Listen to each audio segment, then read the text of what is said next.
আসসালামু আলাইকুম বন্ধু বান্ধবীরা, আপনারা কেমন আছেন? আশা করি সবাই ভালো আছেন, আমিও ভালো আছি। আজকে এই সবজিগুলো দেখাচ্ছি, এগুলোকে কার দেশে কি বলে জানাবেন। আমাদের দেশে এগুলোকে হদ বলে, কেউ কেউ পুল্লা বলে, আপনারা কে কি বলেন জানাবেন। আর আজকে আমি এগুলোকে ভাজি করব, তার জন্য আমি এগুলো সবগুলো এইভাবে ভালোভাবে ছিলে নিয়েছি আর এগুলো ভালোভাবে পানি দিয়ে ধুয়ে নিচ্ছি। আর এটি শুধু নয়, আরও অনেক আছে, দেশে থেকে নিয়ে আসছি, ঈদের পরে গিয়েছিলাম। আর এগুলোকে ভালোভাবে ধুয়ে আমি এইভাবে গুল গুল করে পলে নিচ্ছি। আমি এক হাত দিয়েই কাটছি, আরেক হাত দিয়ে ক্যামেরা ধরে আছি, কারণ আমার ক্যামেরাম্যান নেই। আমি একা একাই এসব করি। ক্যামেরাম্যান থাকলে ভালো হতো, দুই হাত দিয়ে কাটতাম, এখন এক হাত দিয়েই কাটছি। আর এইভাবে সবগুলো কেটে নিব। কেটে নিয়ে আমি এই যে চুলায় বসিয়ে দিয়েছি। দেখেন এক পাতিল হয়েছে, অনেকগুলো হয়েছে।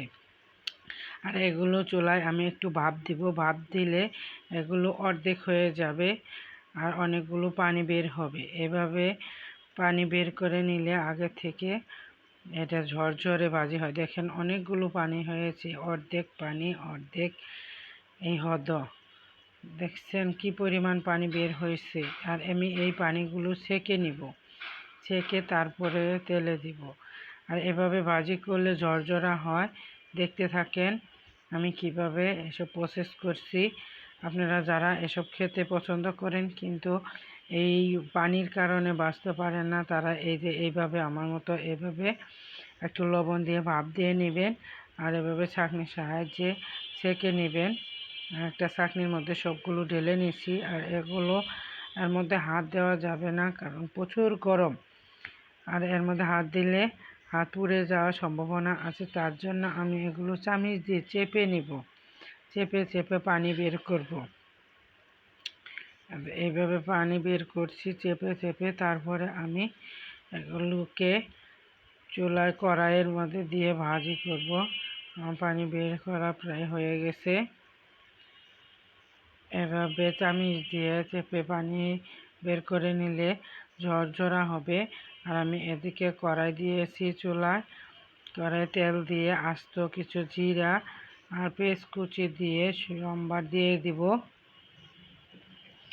এরকম কিছু পেঁয়াজ কুচি দিয়ে আমি এগুলোকে সম্বার দিচ্ছি, সম্বার বলেন আর বাগার বলেন, যেটাই বলেন।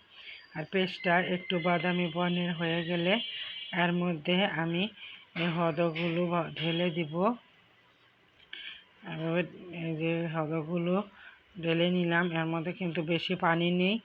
এখন আবার করে এগুলো ভালোভাবে নেড়ে নিয়ে তার মধ্যে আমি বেশি কিছু দিব না।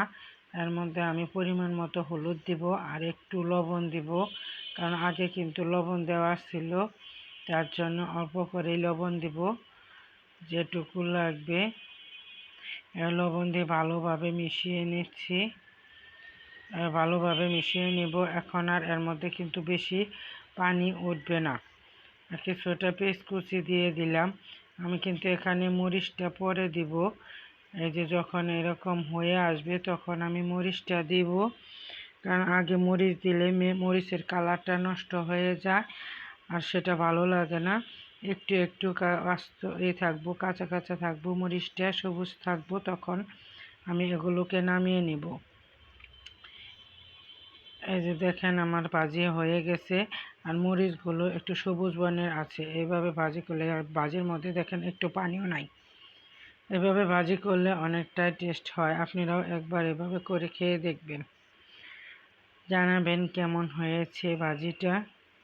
আল্লাহ হাফেজ, ভালো থাকেন, সুস্থ থাকেন, আমাদের জন্য দোয়া করেন।